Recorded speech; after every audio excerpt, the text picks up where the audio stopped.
As we come closer to the 2018 general election, the wide variety of issues so far discussed seem to be tapering into a few key points of interest. Standing for humanity, opportunity, prosperity and equality, we have with us tonight the leader of the Hope Party, Ms. Tupou Draunidalo. Good evening and welcome to the show. Good evening and thank you both. So as we said, we're looking at some key issues leading up to this election, and one of them, as you know, is minimum wage. You're proposing a $10 minimum wage, and we'll get to some of the issues that are being discussed around this. But first, explain to us how your policy is going to be implemented.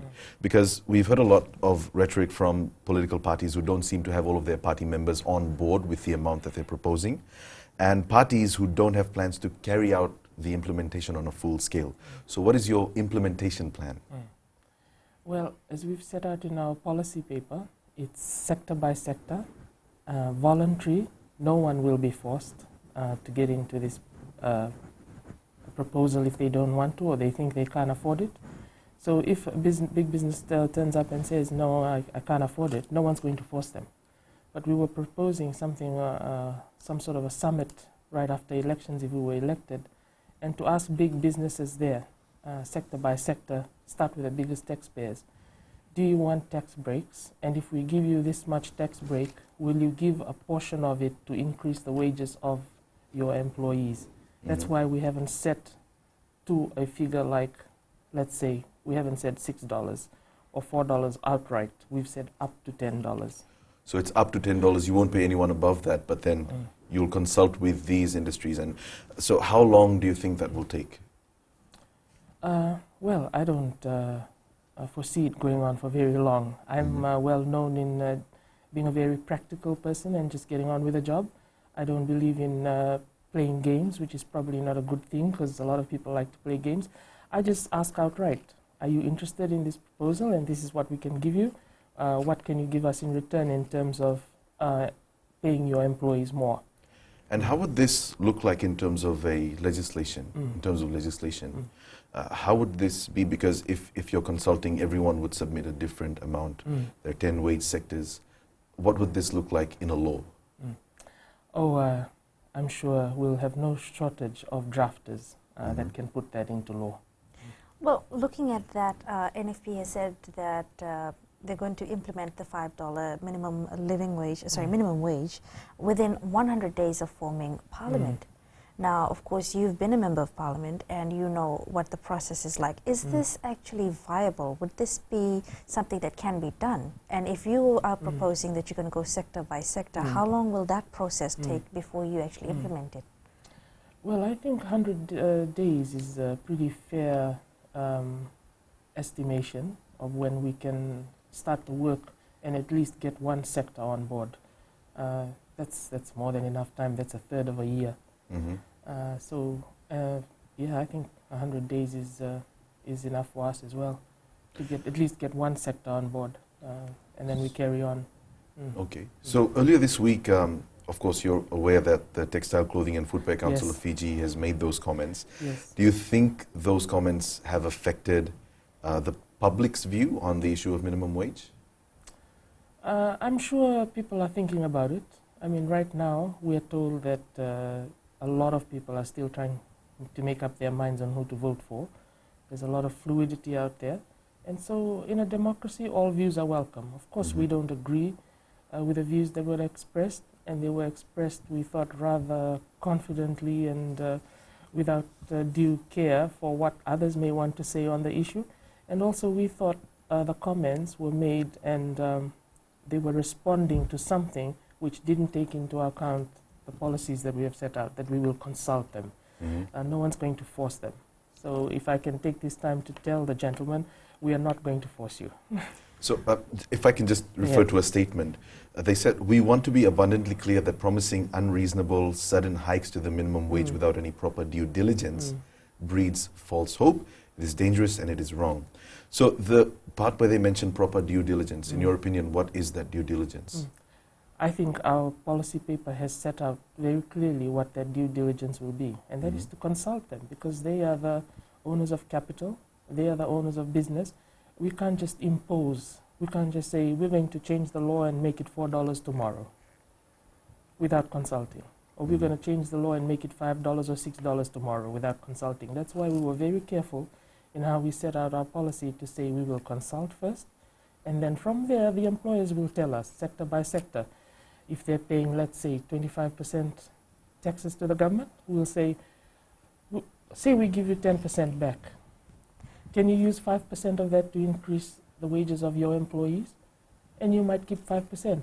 On top of that, the employees are also obliged under our program to give productivity pledges to the employer. I find it very difficult to find one employer in that situation who will not accept that proposal. And that's the process that we're talking about. And people have said, so in that scenario, the government's going to lose out on money. Where are you going to get that 10% from? Studies all over the world have shown that people who are on wages, when they get an increase, because they buy food every day, they use their wages to go to the shop every day, they will use it, and that will come back to the government's pockets. Well, I've just got a question on, say, for example, right now we've got $2.68 as the minimum, national minimum wage. Before, Fiji never had the national minimum wage. But if you're proposing up to $10 sector by sector, just ballpark figure, what do you see the lowest being with the increase from $2.68 from up to $10? What would the lowest be? What would the increase be? Thank you. Well, actually, in some places where I have asked employees, they currently earn $4.80 already in some sector. Let's say a waiter is earning $4.80 an hour already. So you can already see some of my opponents and their proposals doesn't take them very far. In fact, one proposal will take them back. The $4 will mean that employer can then feel justified to go backwards. Although that employer is not feeling that justification right now by giving $4.80 when it's clearly $2.68. But you can see the $4 and $5 wouldn't matter to the waiter who's earning $4.80 an hour already. But if that waiter and the employer, we told the employer, we'll give you a tax break, you increase. That employee might get up to $6 an hour. So you were saying that just in case, you know, if this does go through, the lowest increase that you would see would be up to $6? No, up to $10. Up to $10. So, I mean, right now with $2.68, where do you see it going up to? That's what I meant. Well, that's why I had gone into that, because some people already earn, in some sectors, $4.80 an hour. Right. So with a tax break to the employer, clearly the government will not give the tax break unless they increase the wage. Well, thank you for that comment. Yeah. We'll be right back after a break.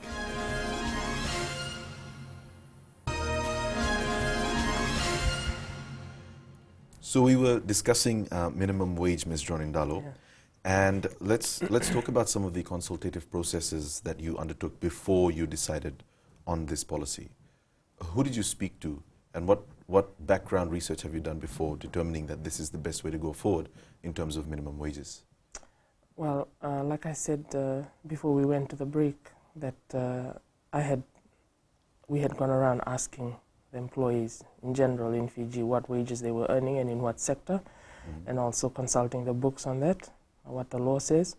And the policy was informed by a senior economist and a senior lawyer in terms of the mechanics. So the three of us pulled all that research together, and from not only Fiji but overseas, particularly Australia, and we put that proposal forward. So you say you've had talks with the employees, but what about the employers? Have they said that this is going to be viable for them running a commercial business? That's why we say we are going to ask them after we elected, and it's up to them. If they say no, no problem. So as of now, you haven't? No, we haven't. Okay. I also don't want to put pressure on them in the current climate when it's election period and leading up to elections. And that's normal, not just here, but in some bigger democracies as well. Usually big business don't want to be seen with politicians, any politician. We'll move to something different in a while, but just to round off the minimum wage issue, there are some who are saying that right now, given the political climate, we are just near elections, 2.5 weeks away. This isn't the best time to be advocating on or to talk about minimum wage. That dialogue needs to be done later on. What do you say to that?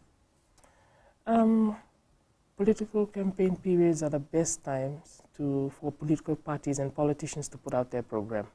And then, like the gentleman has done from that industry, he's come out very strongly to say why he doesn't want it. That's fine.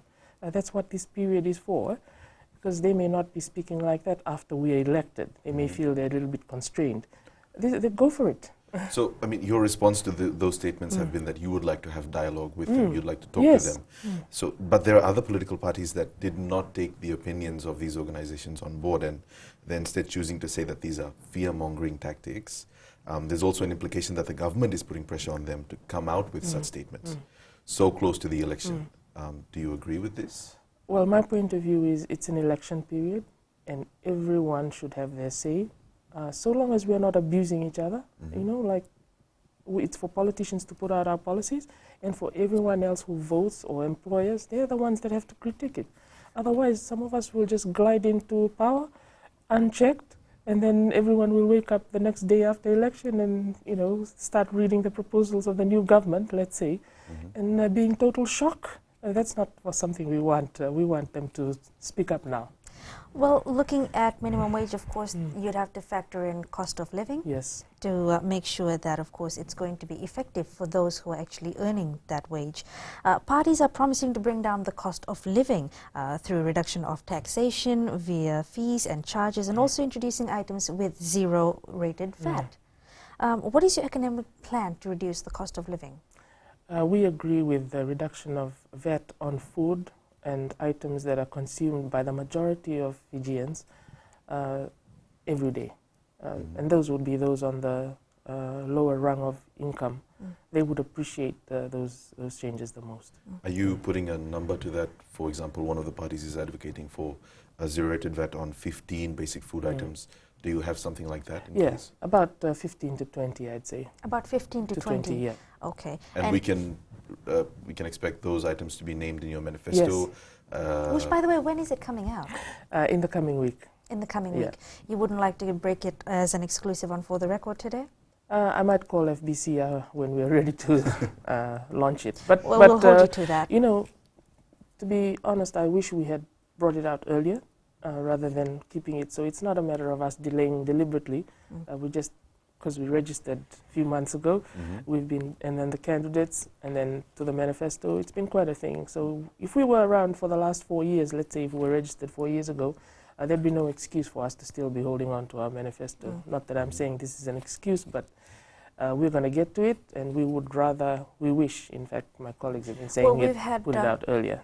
We've had one party put out their manifesto earlier on. So DELPA NFP is coming out with this tomorrow, and we're still waiting for Fiji First to announce when they're going to come out with this. Is there any chance that yours and FFPs might collide, or maybe back and front, whoever might be? Well, I don't know what their plans are. Okay. Well, they've said that they would. I'm sorry. Yeah. They'd said that this is going to be a no frills, no surprises policy for them. They're going to be continuing with everything that they've already put in place with policies. What about hope? I raised my eyebrow when he said no frills, because that is exactly the words that I've used in another interview. Ours is going to be no frills as well.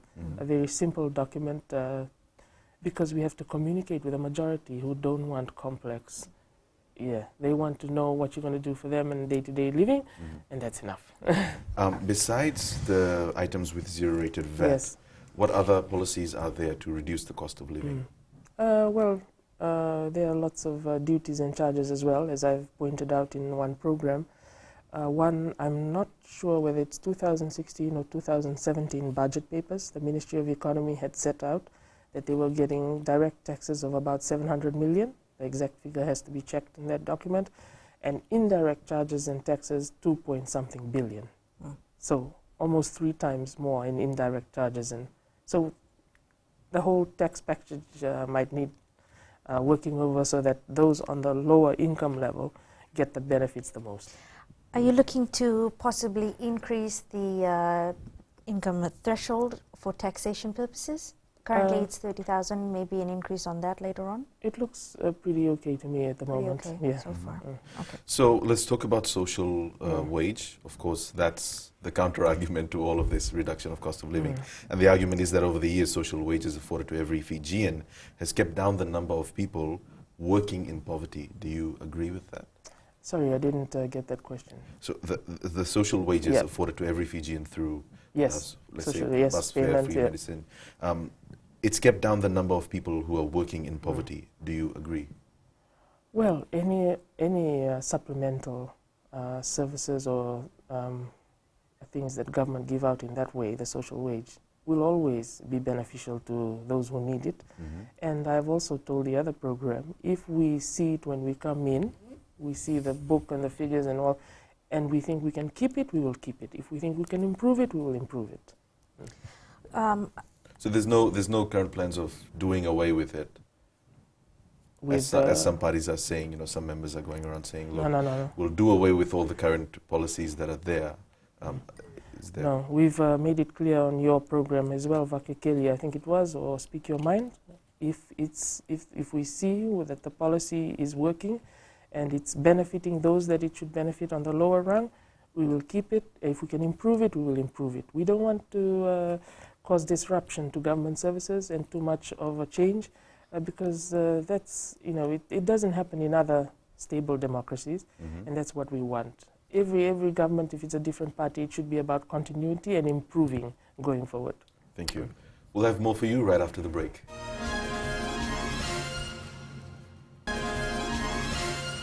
So let's move on to discussing housing, which is another issue taking prominence as we get closer to the elections. Housing, especially for people living in squatter settlements in peri-urban areas.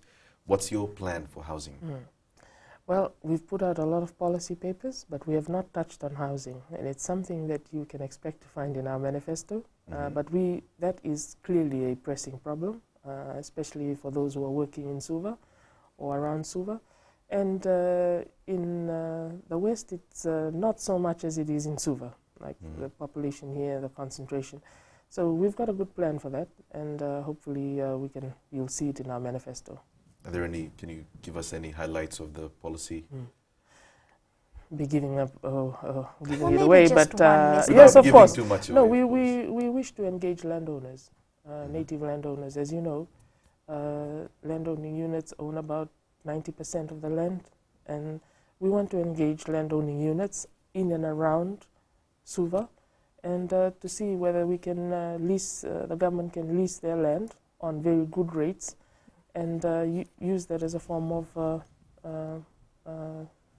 as a tool in our housing program. If I may, earlier on you had appeared on Speak Your Mind on Gold FM on FBC, and you had mentioned that you had opinions on why the land bank is not a good idea. If we could have you either reiterate or maybe give your opinions on that one more time here on this program, what would you say? The issue that I have with the land bank and our party is that it bars all legal action.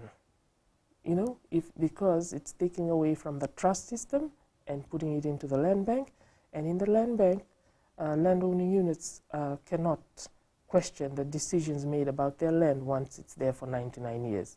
That's why we say it's preferable to leave it under the trust system, because there, whatever the board does, it can be questioned in court. Well, before it goes into that, wouldn't there be a consultative process within the landowning communities? That's correct. The landowners have to give their consent before their land is taken out from the trust system and put into the land bank.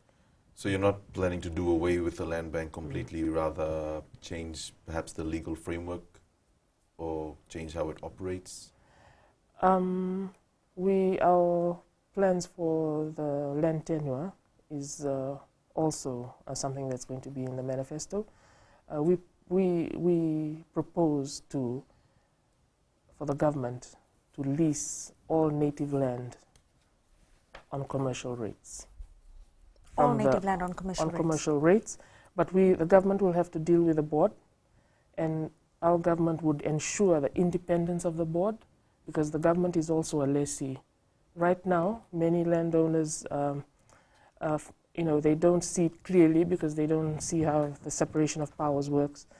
But the government appoints members of the board at times. Sometimes a minister or the prime minister may sit on the board.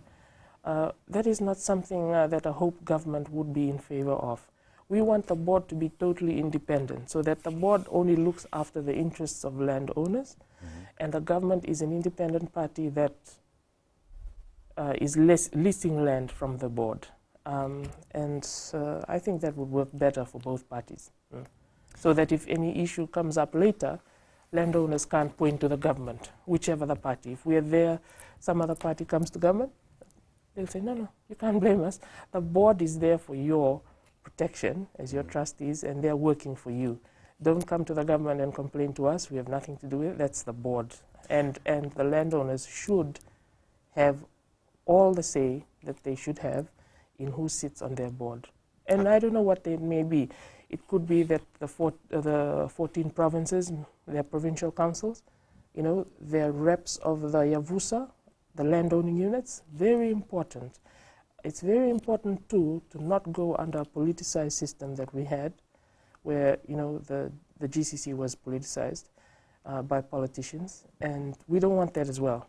So we want the landowning units directly. The heads of Yavusa, they are the ones who are going to deal with the board. I understand your point, but then how would you ensure that this hypothetically independent body would remain independent? How would you ensure that it's not just another repeat of the GCC?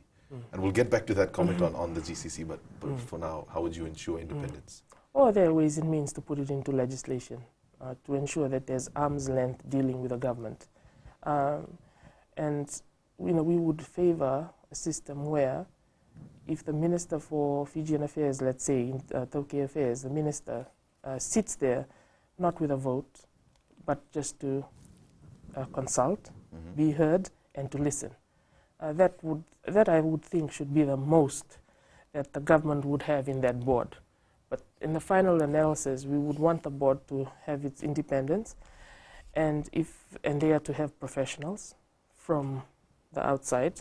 Our senior lawyers and accountants, in the country can consult them and also sit there as advisors from every community, so that the board and the landowners get the best advice possible. From your comments earlier on before this question, it seems as though you're not in favor of bringing back the GCC. I've always said that if the Tokyo want the GCC back, and if they came to Parliament with a petition, say we were in government, and they came to, and then a petition was brought to the Parliament like it was in the last Parliament, we would have allowed the petition to allow one committee to consult all the Tokyo in Fiji. Do you want a chief's body back, and in what form? And if they say yes, and they choose the form they want it in, of course the government will have its input. The Hope Party will make submissions to the committee. We'll say we would like it to be like this, like this, like this. And then that's what goes to Parliament. Well, you mentioned that in the past the GCC was politicized. In the event of that happening, hypothetically, if that were to happen, how would you make sure that the Hope government would ensure that the GCC does not fall down that track again? That the GCC was politicized after the instability of 1987, after the coup of 1987, because the leaders there directly intervened.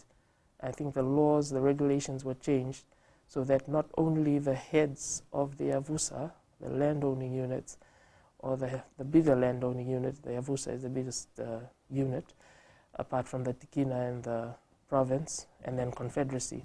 But so it took it away from just them exclusively and put political appointees there, or people who were elected by the landowning units. Now, the problem with that is, we are human beings. We will have differences in political opinion, and if you're going to put it up for election, let's say a landowning unit, 60% favor one party, 30% favor another party, 10% favor another party. Who's going to be elected to the GCC from there? The 60%. Where's the opinion of the 30% and the 10%? Well, we'd like to explore something about what you mentioned about that being politicized after the 1987 coup. Of course, you've been very vocal in your opinions about coup makers and how that has led to the demise of the country, but maybe we should explore that later? Yes, we'll be right back after a break.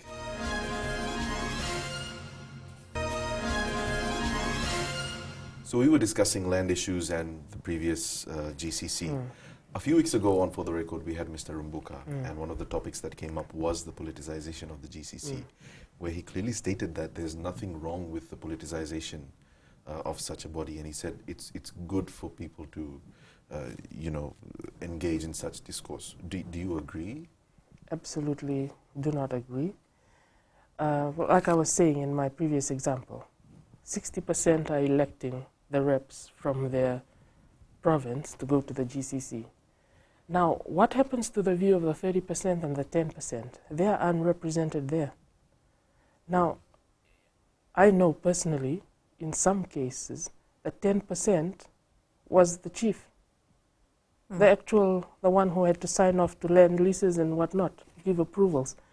So how silly was that the chief could not go to the GCC because blocked out by political numbers in there from other tikinas.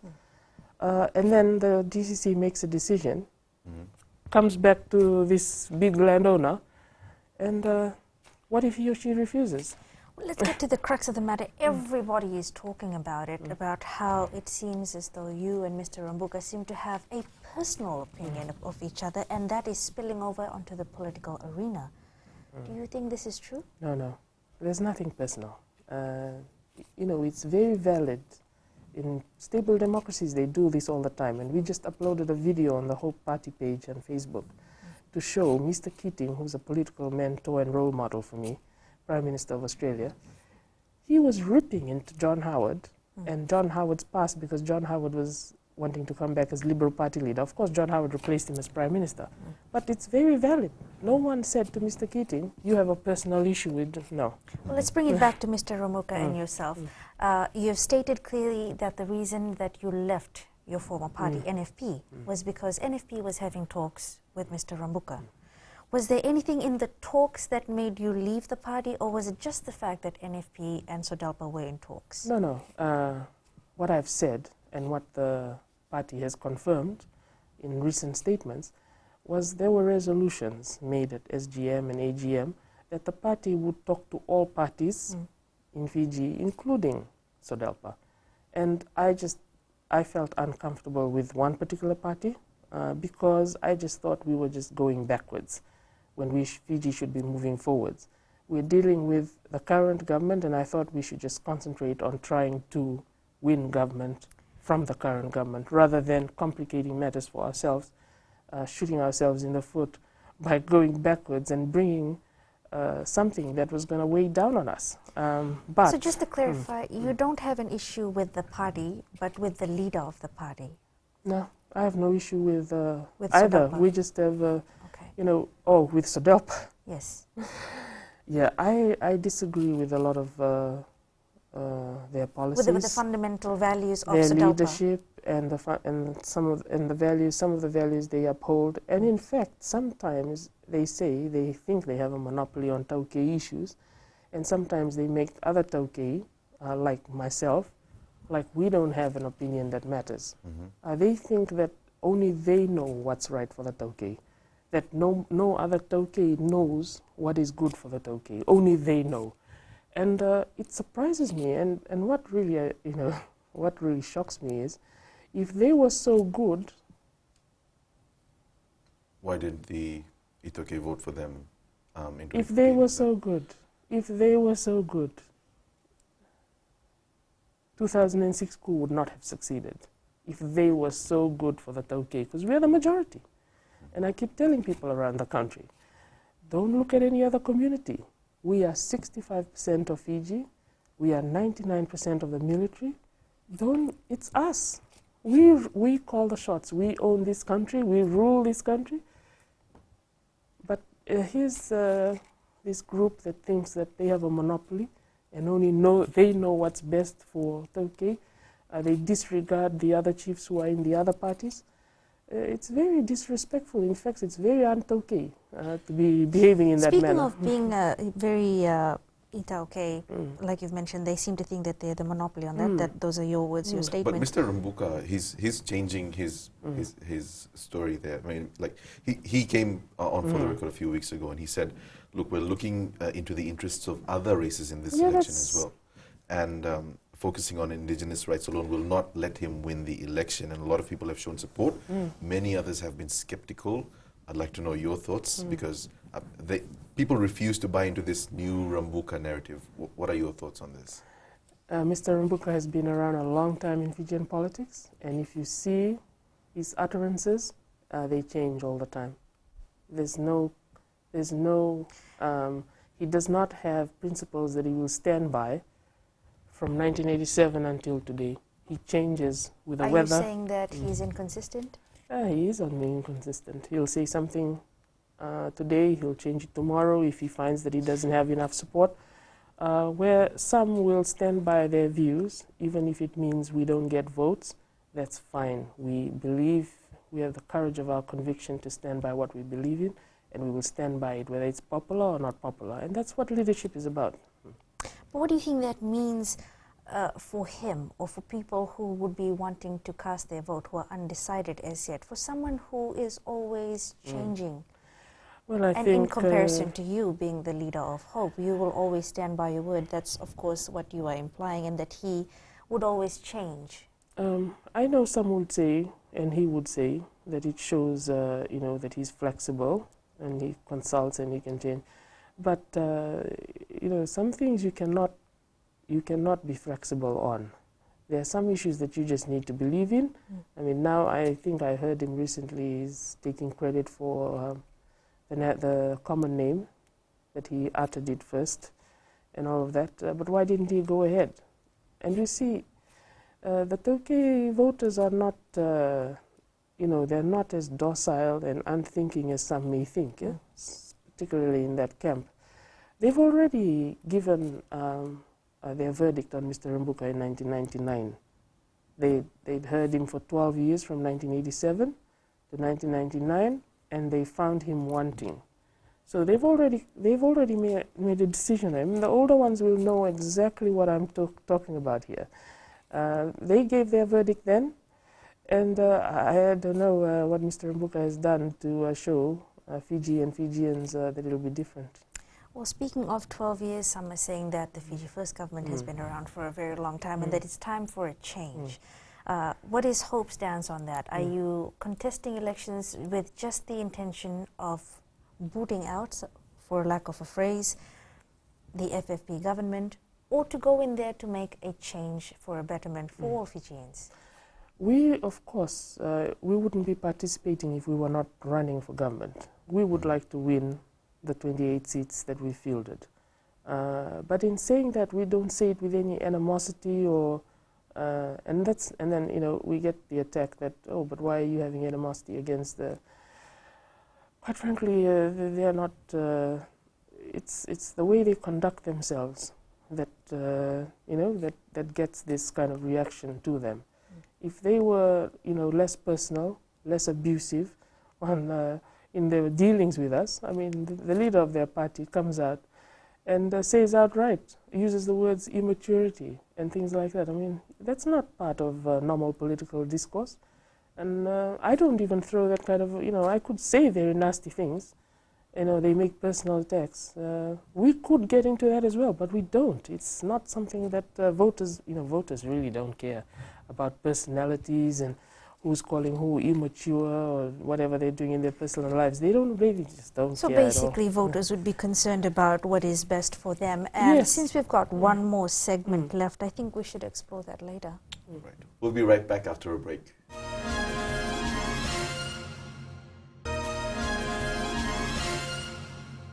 So, Ms. Draunidalo, you have all your candidates ready for going into these elections. You've got the most number of women. Talk to us about your candidates. There's why one only critique. 28? You've been asked that before, but of course, just one more time. Why 28? Why 28? Well, we only need 26 to form government, and we wanted to fill 30, and we had 30. But that day, as you recall, the weather was very bad, and 2 could not get to us in time. So we filled at 28. But 26 was always the figure to reach, because that's enough to form government.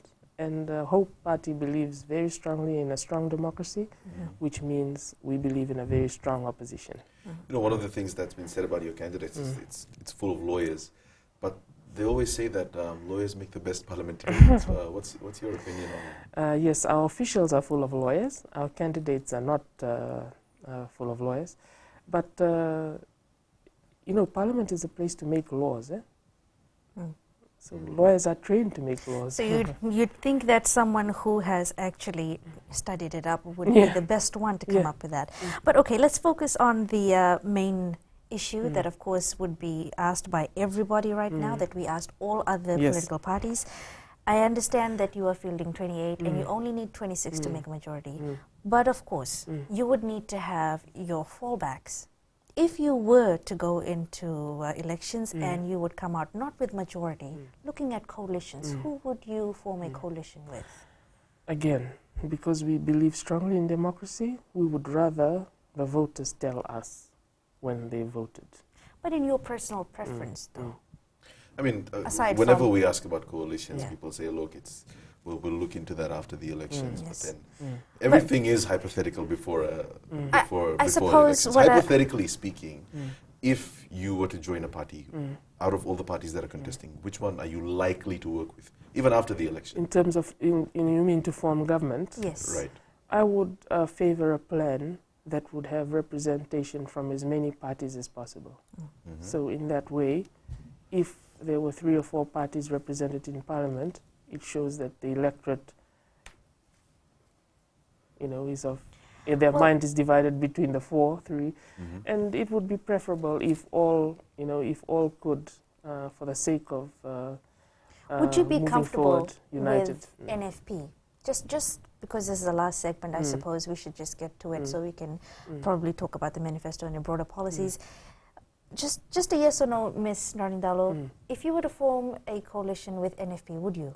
We are comfortable with all of the other parties running, but I'd say right now that the SODELPA I don't think is a party that that you would be comfortable with. I don't even think they like us. So, so if they're not minded in the way, you know, the policies that we want and the thinking of our party, then I don't want to force them. Okay. Well, we've just got a few more minutes left. You have not mentioned on what day the manifesto for Hope will be coming out, but it would be coming out later on in the week. Looking at some of the broader policies or maybe anything that you would like to break first, maybe as an exclusive on For the Record today? I think I've broken 2 big ones here today. Okay. 2 big ones? All right. And as a final message to those who have not yet made up their mind on who they will be casting their votes to, what would you say to your voters or your supporters? Get out there, door to door. Those of you who've heard our message and you like it, convince your relatives, your family, your friends. Tell everybody that if you want a change in government, you want a change in direction, and one that is not abrupt, one that is not disruptive, one that will respect all parties that are there, respect the legacy of not only Fiji First, but every other government that's been there. Vote for Hope for a new future for Fiji. Thank you very much for joining us today on the show, and we wish you and the Hope Party all the best for the upcoming elections. That's all we have for tonight. Join us again next Sunday as we interview more political parties in the lead up to the election. You can watch tonight's episode online via FBC TV's Facebook page and For the Record's YouTube channel. Good evening.